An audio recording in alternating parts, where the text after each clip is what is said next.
আমি এমন কাউকে চাই যার সান্নিধ্যে মনে হবে এক কাপ উষ্ণ চায়ের মতো প্রতিটি চুমুকে এনে দেবে এক টুকরো প্রশান্তি, একটু উষ্ণতা, যেন তার পাশে বসে থাকা মানেই সব ক্লান্তি ধুয়ে যাওয়া। ঠিক যেমন বিকেলের নিঃশব্দ প্রকৃতি, সে থাকবে মনের আড়ালে আড়ালে, শব্দহীন অথচ গভীর, শান্ত অথচ স্পর্শকাতর। তার কাছে ফিরে যাওয়া হবে দিনের শেষে নির্ভর আশ্রয়ে ফেরা, একদম নিজের মতো করে।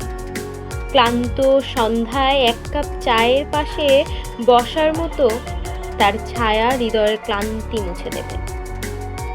তার চোখে থাকবে এক আকাশ প্রশান্তি, আর সেই প্রশান্তিতে নিজেকে ভাসিয়ে দেওয়ার ইচ্ছা আমার। তাকে চাই যার পাশের সময়টা থেমে যাবে, সহজে নীরবে, যার উপস্থিতি আমার চারপাশে ছড়িয়ে দেবে প্রকৃতির মতো কোমলতা, আর আমার মনে এক টুকরো শান্তির আলো ছড়াবে চা আর প্রকৃতির মতোই, নিঃশব্দে অটুট। আমি এমন কাউকে চাই।